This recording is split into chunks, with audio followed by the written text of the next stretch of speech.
பிரியமானவர்களே, இந்த விடுதலை இரவு நிகழ்ச்சி மூலமாக உங்களை சந்திப்பது மிகப்பெரிய ஒரு சந்தோஷம். உங்களுடைய ஆசீர்வாதங்களுக்காக, விடுதலைக்காக ஜெபம் பண்ணும்படி இந்த நிகழ்ச்சியை உங்களுக்காக ஒளிபரப்புகிறோம். ஆண்டவராகிய இயேசு கிறிஸ்து உங்கள் வாழ்க்கையில் இருக்கிற எல்லா துக்கத்தையும் ஆண்டவர் சந்தோஷமாக மாற பண்ணுவார். இந்த நிகழ்ச்சியை நாம் ஆரம்பிக்கிறதற்கு முன்பதாக ஒரு சிறிய ஜெபம் செய்துவிட்டு ஆண்டவருடைய ஒரு வார்த்தைகளை இன்றைக்கு நாம் தியானம் பண்ணி ஜெபம் பண்ண போகிறோம். ஆண்டவர் கட்டாயம் உங்கள் வாழ்க்கையில் இருக்கிற எல்லா துக்கத்தையும் ஆண்டவர் சந்தோஷமாய் மாற பண்ணுவார். நம்ம கண்களை மூடி ஜெபம் பண்ணலாம். நல்ல ஆண்டவரே, இந்த நல்ல இரவு வேளைக்காக உமக்கு நன்றி செலுத்துகிறோப்பா. இரவு வேளையிலும் ஆண்டவரே, இந்த நிகழ்ச்சியை பார்க்கிற ஒவ்வொரு பிள்ளைகளுக்காக பாரத்தோடு ஜெபிக்கிறோம். ஆண்டவரே, உங்கள் துக்கம் சந்தோஷமாய் மாறும் என்று வாக்கு கொடுத்துருக்கிறீங்க. உங்கள் பிள்ளைகளுடைய எல்லா துக்கத்தையும் நீங்கள் சந்தோஷமாக மாற பண்ணுங்க ஆண்டவரே, மாற பண்ணுங்க. உங்கள் பிள்ளைகளுடைய எல்லா துக்கத்தையும் நீங்கள் சந்தோஷமாக மாற பண்ணுங்க. அவங்க வாழ்க்கையில் அற்புதம் செய்து அவங்கள மகிழ பண்ணுங்க ஆண்டவரே.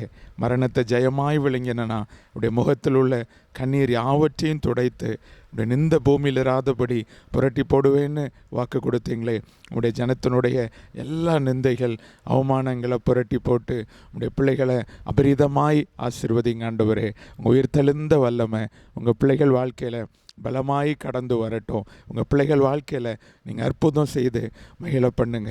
உங்கள் பெரிய உயிர் தெளிந்த வல்லமை இன்றைக்கி உங்கள் பிள்ளைகள் மேலே இறங்கட்டும் ஆண்டவரே, இறங்கட்டும் ஆண்டவரே. ஆச்சரியமான காரியத்தை உங்கள் பிள்ளைகள் வாழ்க்கையில் செய்து நீங்கள் மகிழ பண்ணுங்க. இயேசுவின் மூலம் ஜெபிக்கிறோம் ஜீவனுள்ள நல்ல பிதாவே. பிரியமானவர்களே, மறுபடியும் உங்களை சந்திப்பது மிகப்பெரிய ஒரு சந்தோஷம்.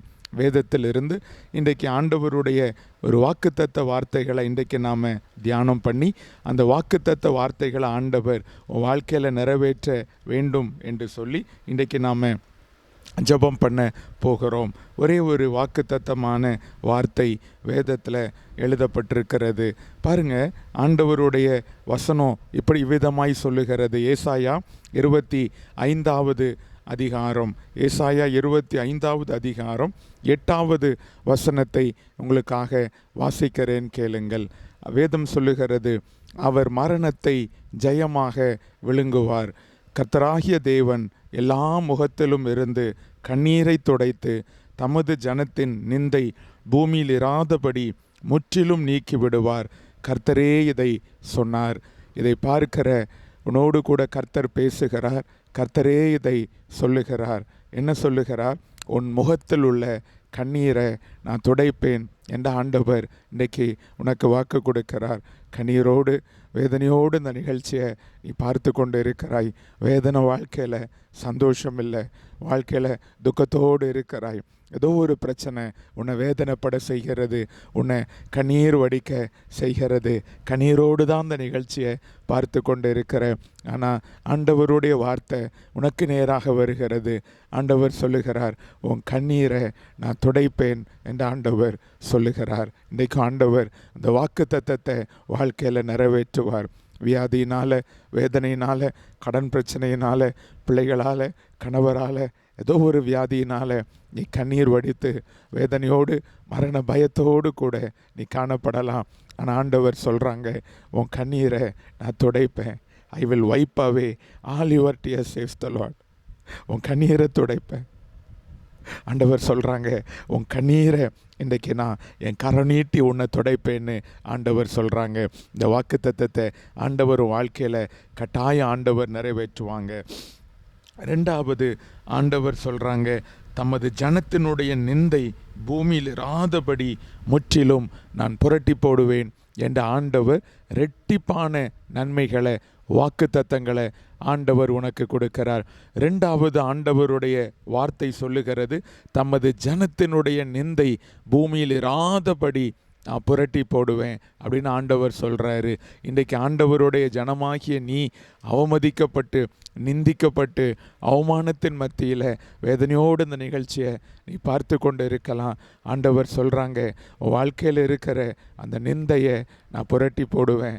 வியாதி ஒரு நிந்தை போல் அதை சுமந்து, வியாதி வந்துட்டேன்னு மற்றவங்க உன்னை பரியாசம் பண்ணி கொண்டு இருக்கலாம். பிள்ளைகள் குழந்தை இல்லை என்ற ஒரு நிந்தை உனக்குள்ளே இருக்கலாம். ஆண்டவர் சொல்கிறாங்க, என்னுடைய ஜனத்தினுடைய நிந்தை பூமியில் இராதபடி அதை புரட்டி போடுவேன் என்று ஆண்டவர் வாக்கு கொடுக்குறாங்க. வேதத்தில் வாசிக்கிறோம், சாமுவேல் 1வது அதிகாரத்தில் அன்னாள் என்கிற ஒரு மகளை குறித்து வேதம் நமக்கு சொல்லுகிறது. எல்கானா என்ற மனிதனுடைய மனைவியாய் இருந்த அன்னாளுக்கு குழந்தை இல்லை என்று வேதம் சொல்லுகிறது. அது நிமித்தம் அவளுடைய சக்காலத்தி, அதாவது எல்கானாவுக்கு 2 மனைவி, ஒருத்தி அன்னாள், இன்னொருத்தி பெணினாள். அன்னாளுக்கு குழந்தை இல்லை, ஆனால் பெணிலாளுக்கோ குழந்தை இருந்தது. ஆகவே அவனுடைய கணவனாகி எல்கானா வீட்டில் இல்லாத பொழுது இந்த பெணினாள் அன்னாளை ரொம்ப நிந்தித்து வேதனைப்படுத்தி துக்கப்படுத்துவா. வேதம் சொல்லுகிறது, அன்னாள் சாப்பிடாம அழுது கொண்டு இருப்பாள். நிந்த அவமானம், வேதம் சொல்லுகிறது, அப்படிப்பட்ட நிந்த அவமானத்தை வாழ்க்கையில் சுமந்து, கடன் பிரச்சனையினால் நிந்த, ஏதோ ஒரு அவமானம், வேதனை, அந்த நிந்தையோடு கூட இந்த நிகழ்ச்சியை நீ பார்த்து கொண்டு இருக்கலாம். ஆனால் ஆண்டவர் சொல்கிறாங்க, உன் கண்ணீரை நான் துடைத்து, உன் நிந்த இதுவரைக்கும் நீ சுமந்த அந்த நிந்த, மற்றவங்க உன்னை பரியாசம் பண்ணி ஏளனமாக உன்னை சிறுமப்படுத்தின தேசத்தில் உன்னை பழுகவும் பெருகவும் நான் பண்ணுவேன்னு ஆண்டவர் வாக்கு கொடுக்குறாங்க. நிந்த, தோல்வியினால் அவமானம், வாழ்க்கையில் உன்னுடைய தோல்வியினால் அவமானம், ஆண்டவர் சொல்கிறாங்க, அந்த நிந்தையை உன் வாழ்க்கையிலிருந்து நான் புரட்டி போடுவேன். 2 ஆசீர்வாதத்தை இன்றைக்கி ஆண்டவர் உனக்கு தர விரும்புகிறாங்க. அதற்காகத்தான் இன்றைக்கி நாம் ஜெபம் பண்ண போகிறோம். முதலாவது ஆசீர்வாதம், உன் முகத்தில் உள்ள கண்ணீரை ஆண்டவர் துடைக்க விரும்புகிறார். 2வது, நிந்தையை ஆண்டவர் மாற்ற விரும்புகிறார். அந்த அன்னாள் பாருங்கள், நிந்திக்கப்பட்டு அவமதிக்கப்பட்டு சாப்பிடாமல் அழுது கொண்டு இருந்த அந்த அன்னாளை, அந்த கர்ப்பத்தை ஆண்டவர் கடாச்சி தருளி அவளுக்கு ஒரு ஆண் குழந்தையை கொடுத்தார் என்று 1 சாமுவேல் 1வது அதிகாரம் சொல்லுகிறது. பாருங்கள், அவள் கண்ணீரை ஆண்டவர் துடைத்தால். 2வது வாழ்க்கையில் இருந்த நிந்தையை ஆண்டவர் புரட்டி போட்டார். அதே அன்னாளுடைய கண்ணீர் வேதனையை துடைத்து நிந்தையை மாற்றின ஆண்டவர் உங்கள் வாழ்க்கையில் இருக்கிற கண்ணீரை துடைத்து உங்கள் வாழ்க்கையில் இருக்கிற நிந்தையை ஆண்டவர் மாற்றுவார். யார் இப்படி செய்வாராம்? வேதம் அதை சொல்லுகிறது. பாருங்க, ரொம்ப அருமையாக சொல்லுகிறது, அவர் மரணத்தை ஜெயமாக விழுங்குவார். அப்போ ஒரு ஆண்டவரை குறித்து வேதம் தீர்க்க தரிசனமாய் சொல்லுகிறது, ஒரு கர்த்தர் மரணத்தை ஜெயமாய் விழுங்குவாராம். அந்த கர்த்தர் தான் எல்லா முகத்தில் உள்ள அந்த கண்ணீரை துடைத்து நிந்தைய அந்த ஜனத்தினிடத்திலிருந்து புரட்டி போடுகிற வல்லமை உடையவராய் ஒரு கர்த்தர் இருப்பார் என்று வேதம் சொல்லுகிறது. இது இயேசு பிறப்பதற்கு கிட்டத்தட்ட 400 ஆண்டுகளுக்கு கிட்டத்தட்ட ஆயிரக்கணக்கான ஆண்டுகளுக்கு முன்பதாக வாழ்ந்த ஏசாயா என்ற தீர்க்கதரிசி, இயேசு பிறக்கிறதற்கு பல 100 ஆண்டுகளுக்கு முன்னால் வாழ்ந்த அந்த ஏசாயா தீர்க்கதரிசி இயேசுவின் பிறப்பு மரணத்தை குறித்து பாருங்க, பல 1000 ஆண்டுகளுக்கு முன்பதாகவே தீர்க்க தரிசனம் உரைத்தார். அந்த தீர்க்க தரிசனத்தை தான் இந்த இடத்தில் நாம் வாசிக்கிறோம். இது ஆண்டவராகிய இயேசுவினுடைய பிறப்பு, மரணம், அவருடைய உயிர்த்தெழுதலை குறித்த ஒரு பெரிய நற்செய்தியை வேதம் ரொம்ப அற்புதமாக நமக்கு போதிக்கிறது.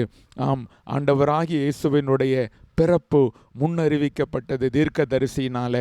இந்த உலகத்தில் ஆண்டவர் 2000 ஆண்டுகளுக்கு முன்பதாக இந்த உலகத்தில் அவர் மனிதனாக இறங்கி வந்தார். ஏன் தெரியுமா? ஒரே ஒரு நோக்கம், ஜனத்தினுடைய முகத்தில் உள்ள கண்ணீரை துடைத்து உடைய நிந்த பூமியில் இராதபடி புரட்டி போடும்படியாக ஆண்டவர் உன்னை நேசித்து உனக்காக 2000 ஆண்டுகளுக்கு முன்பதாக இந்த உலகத்தில் உனக்காக உன் பிள்ளைகளுக்காக இந்த உலகத்தில் மனிதனாக அவர் இறங்கி வந்தார். அதைத்தான் வேதம் சொல்லுகிறது. எல்லா ஜனத்திற்கும் மிகுந்த சந்தோஷம் உண்டாக்குகிற நற்செய்தியை உங்களுக்கு அறிவிக்கிறோம். இன்றைக்கு கர்த்தராகிய இயேசு கிறிஸ்து தாவீதின் ஊரிலே உங்களுக்காக பிறந்திருக்கிறார் என்று சொல்லி மெய்ப்பர்களுக்கு அந்த நற்செய்தி அறிவிக்கப்பட்டது. உனக்காக வேதனையில் வாழ்கிற, உனக்காக துக்கத்துக்குள்ளே வாழ்கிற, உனக்காக கண்ணீரை வடித்து துக்கத்தோடு வாழ்கிற உனக்காக இயேசு இந்த உலகத்தில் மனிதனாக பிறந்திருக்கிறார். உனக்காக இயேசு இந்த உலகத்தில் மனிதனாக இறங்கி வந்தார். இந்த உலகத்தில் என் கண்ணீரை யாருமே பார்க்கலை, என் வேதனையை யாருமே பார்க்கலை.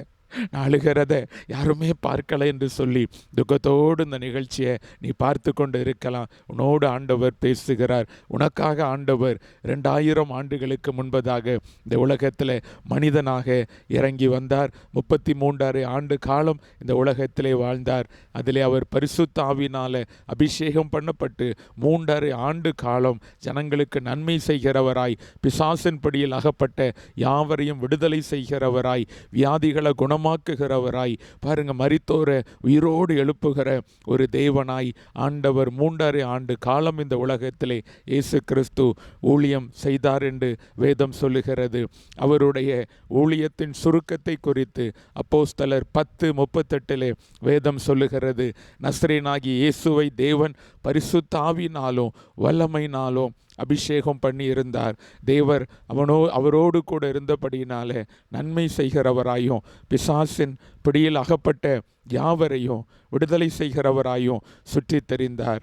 ஆம், 3.5 ஆண்டு காலம் அவர் எருசலேமையும் அது சுற்றியுள்ள கிராமங்களிலே ஜனங்களுடைய பிசாசுகளை துரத்தி வியாதிகளை சுகமாக்கி, இந்த வேதம் சொல்லுகிறது, மார்க்கு எழுதின அந்த நற்செய்தி நூலில் வேதம் சொல்லுகிறது, சூரியன் அஸ்தமித்த பொழுது சகல பிணியாளிகள், பிசாசு பிடித்தவர்கள், சந்திர ரோகிகளை இயேசுவின் பாதத்திலே கொண்டு வந்து வைத்தார்கள். ஒவ்வொருவரையும் இயேசு கிறிஸ்து அற்புதமாய் சுகமாக்கினாராம். இன்றைக்கி வேதனையோடு, வலிகளோடு, காயத்தோடு யார் என்ன சுகமாக்க முடியும்? எனக்கு ஒரு நன்மை உண்டா என்று துக்கத்தோடு இந்த நிகழ்ச்சியை பார்த்து கொண்டு இருக்கிற இன்னைக்கு ஆண்டவர் உனக்கு ஒரு விடுதலை தர விரும்புகிறார். உனக்கு ஒரு சுகத்தை தர விரும்புகிறார். உன் கட்டுகளை உடைத்து உனக்கு ஆண்டவர் விடுதலை தர விரும்புகிறார். 3.5 ஆண்டு காலம் அற்புதமான ஊழியத்தை இயேசு செய்தார். அவர் ஜனங்களை நேசித்து அவர்களுக்கு செய்த நன்மைகளும் அற்புதங்களும் வேதத்தில் எழுதப்பட்டிருக்கிறது. மத்தேயு, மார்க்கு, லூக்கா, யோவான் என்று சொல்லி 4 நற்செய்தி நூல்கள் இயேசுவினுடைய பிறப்பு, இயேசுவினுடைய இறப்பு, அவருடைய உயிர்த்தெழுதல், அவர் செய்த அற்புதங்கள் எல்லாம் வேதத்தில் எழுதப்பட்டிருக்கிறது.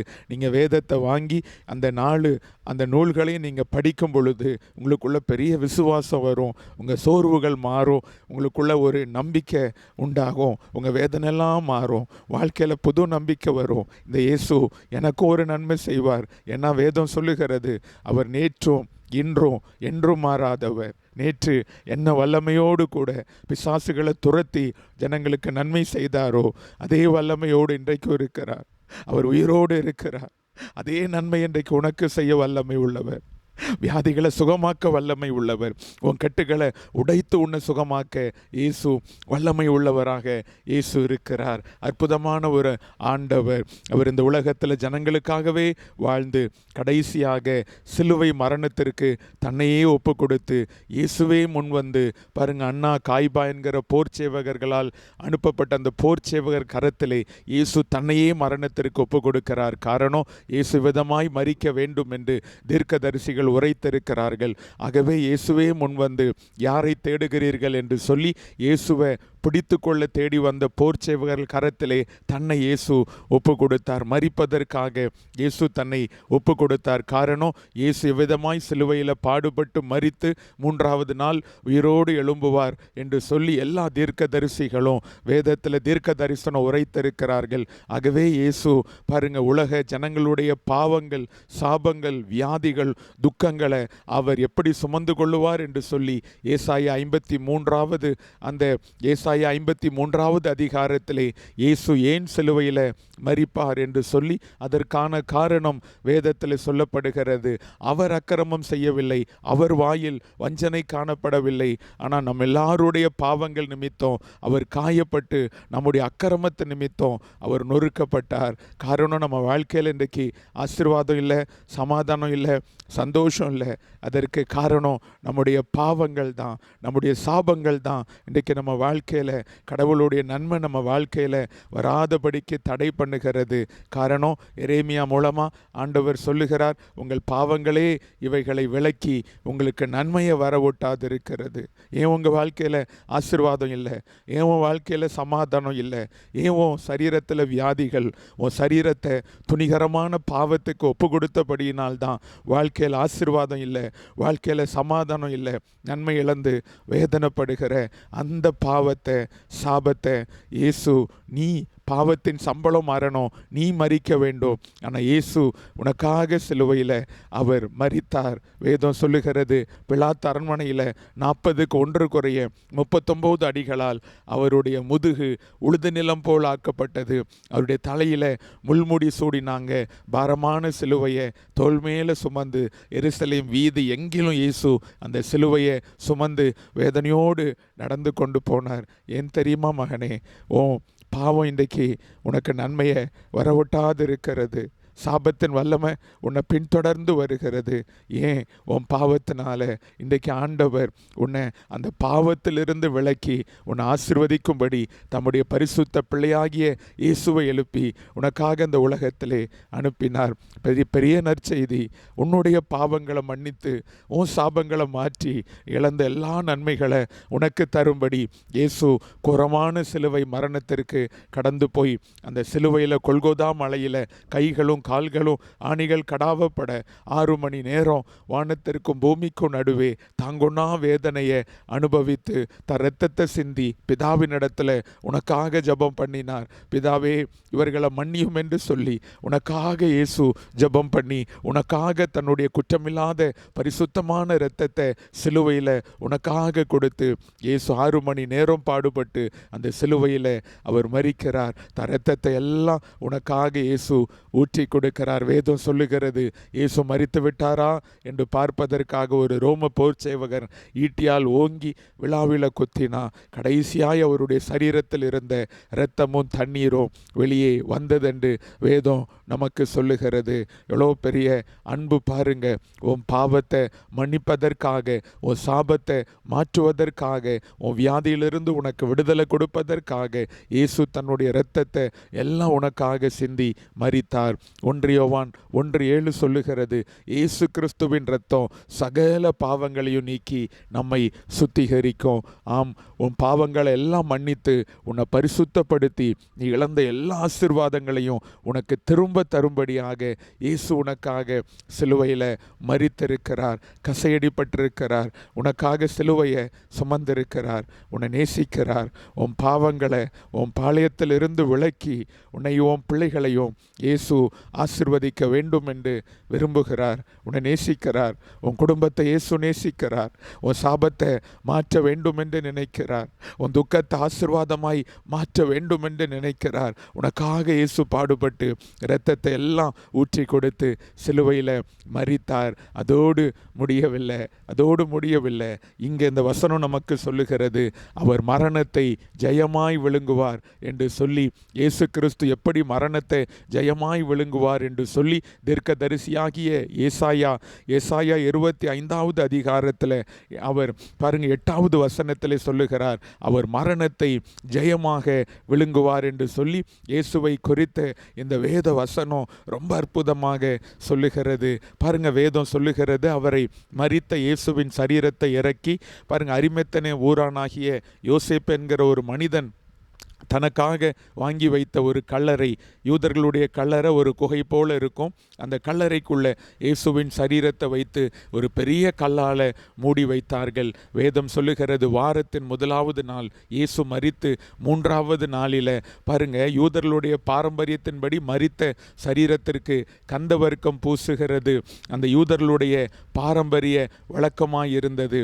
வேதம் சொல்லுகிறது, அப்படியே இயேசுவை நேசித்த சில ஸ்திரீகள் தங்கள் ஆயத்தம் பண்ணின கந்த வர்க்கங்களை எடுத்துக்கொண்டு மரித்த இயேசுவின் சரீரத்திற்கு பூசுவதற்காக கடந்து போன பொழுது ஆச்சரியம், அந்த கல்லறையில் உள்ள கல் புரட்டி தள்ளப்பட்டு இருந்தது.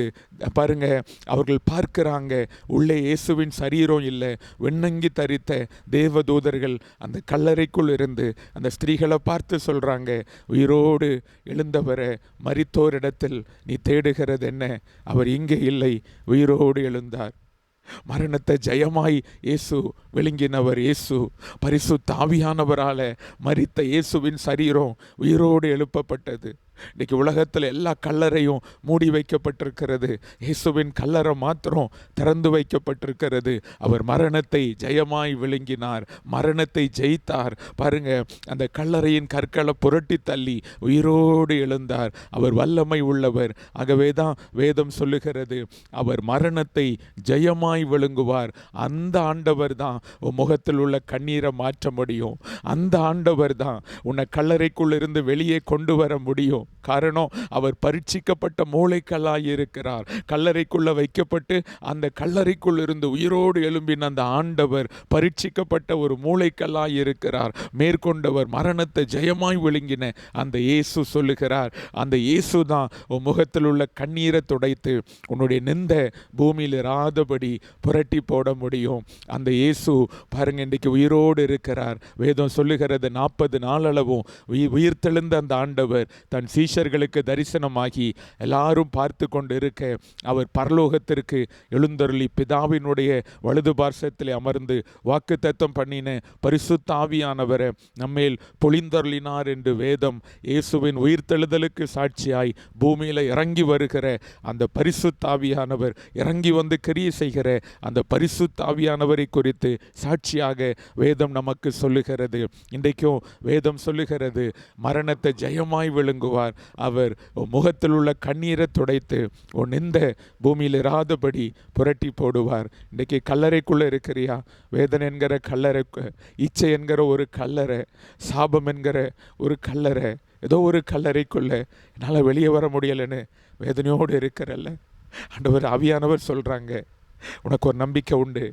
இயேசு கல்லறையில் இருந்து உயிரோடு பரிசுத்த ஆவியினால எழும்பினார். அதே பரிசுத்த ஆவியானவர் இன்றைக்கு ஏதோ ஒரு கல்லறை, பாவ கல்லறை, வியாதி என்கிற கல்லறை, வேதனை என்கிற கல்லறைக்குள் அகப்பட்டிருக்கிற உன்னை நான் உயிரோடு எழுப்புவேன் என்று ஆண்டவர் வாக்கு கொடுக்கிறார். கவலைப்படாத, உனக்கு ஒரு நம்பிக்கை உண்டு. இன்றைக்கு நாம் ஜெபம் பண்ண போகிறோம். மரணத்தை ஜெயமாய் விழுங்கின ஆண்டவர் உன் முகத்தில் உள்ள கண்ணீரை துடைத்து உன் இந்த பூமியில் இராதபடி புரட்டி போடுவார். இன்றைக்கு அவரை பார்த்து நீ ஜெபம் பண்ணு. இயேசுவே, உங்கள் இரத்தத்தினால என் பாவத்தை எல்லாம் கழுவி நான் இழந்த எல்லா ஆசீர்வாதத்தையும் தாருன்னு கேளு. சிலுவையில் உனக்கு எல்லா ஆசீர்வாதத்தையும் சம்பாதித்து வைத்திருக்கிறார். பாவ மன்னிப்பு மாத்திரமல்ல, வியாதியிலிருந்து உனக்கு விடுதலை, உனக்கு சுகத்தை ஆண்டவர் தருகிறார். ஏசாயா 53 சொல்லுகிறது, சிலுவையில் உனக்கு சமாதானம் உண்டு. நிம்மதி இல்லாத உனக்கு, பயந்து கொண்டிருக்கிற உனக்கு சமாதானத்தை தர விரும்புகிறார். சிலுவையில் எல்லா ஆசீர்வாதத்தையும் ஆண்டவர் உனக்கு வைத்திருக்கிறார். அதான் வேதம் சொல்லுகிறது, சிலுவையின் சம்பூர்ண ஆசீர்வாதம். இன்றைக்கு உனக்காக நான் ஜெபம் பண்ண போகிறேன். உன் பிள்ளைகள் மேலே, உன் குடும்பத்தின் மேலே, உன் வாழ்க்கையில் அந்த சிலுவையின் சம்பூர்ண ஆசீர்வாதம் இறங்கி வரும். அதற்கு முன்பதாக ஒரே ஒரு விசை நீ வாழ்க்கை இயேசுவின் கரத்தில் ஒப்பு கொடுத்து, உங்கள் இரத்தத்தினால என் பாவத்தை கழுவி என்னுடைய முகத்தில் உள்ள கண்ணீரை துடைத்து என் நிந்தைய மாற்றுங்க ஆண்டவரேன்னு சொல்லி, உன்னுடைய எல்லா பாவங்கள், ஆண்டவருக்கு விரோதமாய் நீ செய்த அருவருப்பான பாவங்கள், உன்னுடைய சரீரத்தை தீட்டுப்படுத்தினியே, குடிக்கு ஒப்பு கொடுத்தியே, இன்றைக்கு இயேசுவினிடத்தில் சொல்லு, நான் பாவிதான் ஆண்டவரே. இன்றைக்கி என்னுடைய நன்மையை பெற்றுக்கொள்ளாதிருப்பதற்கு காரணம் என்னுடைய பாவங்கள். உங்கள் இரத்தத்தினால கழுவி என் பாவத்தை மன்னித்து என் சாபத்தை மாற்றி எனக்கு நன்மை செய்யும்னு சொல்லு. ஆண்டவர் உன்னை ஆசீர்வதிப்பார். நாம் ஜெபம் பண்ணலாம். நல்ல ஆண்டவரே, இந்த நல்ல இரவு வேளைக்காக உமக்கு நன்றி செலுத்துகிறோப்பா, நன்றி செலுத்துகிறோம். அவ்வளோ ஒரு நம்பிக்கை உங்கள் வார்த்தை ஆண்டவரே. நம்பிக்கை இழந்து என் வாழ்க்கை ஒரு கல்லறை, அந்த கல்லறைக்குள் நான் இருக்கிறேன். கல்லால் என்ன மூடி வைத்திருக்கிறாங்க. ஏதோ ஒரு கல்லறை, பாவம் என்கிற கல்லறைக்குள் இருக்கலாம், இச்சை என்கிற கல்லறைக்குள் இருக்கலாம், சமாதானமே இல்லை, வேதனை என்கிற கல்லறை, பயம் என்கிற கல்லறை, கடன் பிரச்சனை என்கிற கல்லறை, நிந்த அவமானம், வெளியே வர முடியலை, ஏதோ ஒரு கல்லறைக்குள் இருக்கிற. ஆனால் வேதம் சொல்லுது, அவர் மரணத்தை ஜெயமாய் விழுங்கின ஆண்டவர் உன் முகத்தில் உள்ள அந்த கண்ணீரை ஆண்டவர் துடைப்பேன் என்று வாக்கு கொடுக்கிறார். இன்றைக்கி என்ன கண்ணீரோடு இந்த நிகழ்ச்சியை நீ பார்த்து கொண்டு இருக்கிறாயோ, என்ன வேதனையோடு கண்ணீர் எதனால் வருகிறது, என்னால் முடியலை, அந்த போராட்டம் பிரச்சனையை மேற்கொள்ள என்னால் முடியலை. ஆகவே தான் மனிதன் கண்ணீர் வடிக்கிறான். நம்மால் முடியாது. ஆனால் இன்றைக்கு கிறிஸ்துவை மரித்தோரிலிருந்து எழுப்பின அந்த ஆவியானவர் உன் வாழ்க்கைக்குள்ள, உன் சூழ்நிலைக்குள்ள அசைவாடி, எந்த சூழ்நிலை உனக்கு கண்ணீர் வடிக்க செய்ததோ, ஒருவேளை பாவ பிரச்சனையாக இருக்கலாம், வியாதியாக இருக்கலாம், கடன் பிரச்சனையாக இருக்கலாம், நல்ல வேலை இல்லை பிரச்சனை, இன்னொருத்தங்க எனக்கு பில்லி சூனியம் செய்து விட்டாங்க, ஏதோ ஒரு பிரச்சனை, ஏதோ ஒரு வேதனை, ஏதோ ஒரு கல்லறை, உன்னால் வெளியே வர முடியலை, தவித்து கொண்டு இருக்கிற. ஆனால் ஆண்டவர் சொல்கிறாங்க, நான் மரணத்தை ஜெயமாய் விழுங்கின ஆண்டவர், உன் முகத்தில் உள்ள கண்ணீரை துடைத்து உன் நிந்தைகளை மாற்றி போடுவேன் என்று வாக்கு கொடு. இயேசுவை நோக்கி கூப்பிடு. இயேசுவே, என் பாவத்தை மன்னித்து எனக்கு உதவி செய்யுங்க, என் வியாதிகளை சுகமாக்குங்கன்னு கேளு, என்னை அந்த பாவ கல்லறையில் இருந்து வெளியே கொண்டு வாங்கன்னு கேளு, என் கடன் பிரச்சனையை தீர எனக்கு ஒரு வழியை உண்டாக்குங்கன்னு ஆண்டவர் இடத்துல கேளு, எனக்கு ஒரு குழந்தை ஆசீர்வாதம் தாங்கன்னு கேளு, எனக்கு ஒரு நல்ல வேலை, உன் வாய்களை விரிவாய் தர நான் நிரப்புவேன் என்று வாக்கு கொடுத்திருக்கிறார். நீ ஆண்டவர் சொல்கிறாங்க, என் நாமத்தினால் எதை கேட்டாலும் தருவேன், இதுவரைக்கும் நாமத்தினால் நீ ஒன்றும் கேட்கவில்லை, கேள், உன் கணவரை நான் விடுதலை செய்து தருவேன், நான் மரணத்தை ஜெயமாக விழுங்கினேன், உன் கணவருடைய அந்த குடி என்கிற கல்லறையை மாற்றுவேன், அவருடைய வேதனையை நான் மாற்றுவேன். நல்ல ஆண்டவரே, இந்த வேளையிலும் உங்கள் பிள்ளைங்க கண்ணீரோடு நந்தையோடு இந்த நிகழ்ச்சியை பார்த்து கொண்டு இருக்கிறாங்க. நீங்கள் மரணத்தை ஜெயமாய் விழுங்கின ஆண்டவர், உங்கள் பிள்ளைங்க கல்லறைக்குள்ள வேதனையோடு இருக்கிறாங்க, நம்பிக்கை இல்லாமல், நம்பிக்கை இழந்து நான் சாக போகிறேன்னு வேதனையோடு இருக்கிறாங்கப்பா. நான் பிழைத்திருக்கிறபடியினால் நீங்களும் பிழைத்திருப்பீர்கள் என்று சொன்ன ஆண்டவர், உங்கள் பிள்ளைங்க எந்த கல்லறையில் இருந்தாலும், வியாதி என்கிற கல்லறை, பாவம் என்கிற கல்லறை, சாபம் என்கிற கல்லறை, என்ன கல்லறைக்குள் இருந்தாலும், உங்கள் உயிர் தெளிந்த ஜீவன் உங்கள் பிள்ளைகள் வீட்டுக்குள்ளே இறங்கும்படியாக ஜெபிக்கிறப்பா. கிறிஸ்துவ மரித்தோரிலிருந்து எழுப்பின ஆவியானோருடைய வல்லமை அவங்க சரீரத்தில் இறங்கி எல்லா கட்டுகளும் அவிழ்க்கப்பட்டு, எல்லா பில்லி சூனிய வல்லமைகள் அவிழ்க்கப்பட்டு, ஆண்டவரே உங்கள் பிள்ளைகளுடைய வீட்டுக்குள் இருக்கிற எல்லா இருள் மாறி, மரித்தோரில் உங்கள் சத்தத்தை கேட்கும் பொழுது உயிரோடு எழுந்தரிப்பார்கள் என்ற வார்த்தையின்படி அவங்க மரணத்தின் கட்டுகளை அவிழ்த்து, ஆண்டவரே மரணத்தின் உபாதையின் கட்டுகளை அவிழ்த்து உயிரோடு எழுந்த இயேசு இன்றைக்கு வீடுகளுக்குள்ள எல்லா வேதனை, இருள், கண்ணீரை மாற்றி உங்கள் பிள்ளைகளுக்கு விடுதலை தாங்க. மரணத்தை ஜெயமாய் விழுங்கின ஆண்டவர் அவங்க முகத்தில் உள்ள கண்ணீரை துடைத்து அவங்க நின்ற பூமியில் இராதபடி புரட்டி போடுங்க. வியாதியோடு இந்த நிகழ்ச்சியை பார்க்கிற உங்கள் பிள்ளைகளுக்காக ஜெபிக்கிற ஆண்டவரே, வியாதிகளை சுகமாக்குகிற உங்க வல்லமை, அந்த கிளையாத்தன் பிசன் தைலம் உங்க பிள்ளைகள் மேல ஊற்றப்படட்டோப்பா. சுகமளிக்கிறவங்க வல்லமை இறங்கட்டும், விடுதலை கொடுக்கிறவங்க வல்லமை இறங்கட்டும் ஆண்டவரே. அவங்க வியாதியை சரீரத்திலிருந்து மாற்றி போடுங்க, அந்த கேன்சர் வியாதியிலிருந்து விடுதலை கொடுங்கப்பா. சரீரத்தில் இருக்கிற அந்த உபாதையின் கட்டுகள் அவிழ்த்து இன்னைக்கு உங்க கிளையாத்தன் பிசன் தைலம் இந்த சரீரத்தில் இறங்கி நல்ல விடுதலையை கொடுங்கப்பா. எல்லா பயங்கள் மாறட்டும், எல்லா பிசாசினுடைய கட்டுகள் மாறி போகட்டும். நன்மை இல்லாத உங்க பிள்ளைகள் வாழ்க்கையில அற்புதம் செய்து அவர்களை மகிழ பண்ணுங்க. நீங்க செய்கிற பெரிய கிருபைக்காக நன்றி அப்பா. நீங்க அற்புதம் செய்ததற்காக நன்றி. இயேசுவின் மூலம் ஜெபிக்கிறோம் ஜீவனுள்ள நல்ல பிதாவே, ஆமேன். இந்த நிகழ்ச்சியை பார்த்து கொண்டிருக்கிற உங்கள் வாழ்க்கையில் ஆண்டவர் இன்றைக்கு தீர்க்கமாய் ஆண்டவர் சொல்லுகிறார், உன் முகத்தில் உள்ள கண்ணீரை துடைத்து உன் இந்த பூமியில் இராதபடி நான் புரட்டி போடுவேன். கர்த்தரே இதை சொன்னார், மனிதன் சொல்லவில்லை. அந்த வாக்கு தத்தத்தை நிறைவேற்ற வல்லமை உள்ள ஆண்டவர் இந்த வார்த்தையை உனக்கு நேராய் அனுப்பி இருக்கிறார். அற்புதத்தை எதிர்பார், உன் குடும்பத்தில் அற்புதம் நடக்கும். இயேசுவின் மூலம் உன்னை ஆசீர்வதித்து நான் ஜெபிக்கிறேன். ஆமேன், ஆமேன்.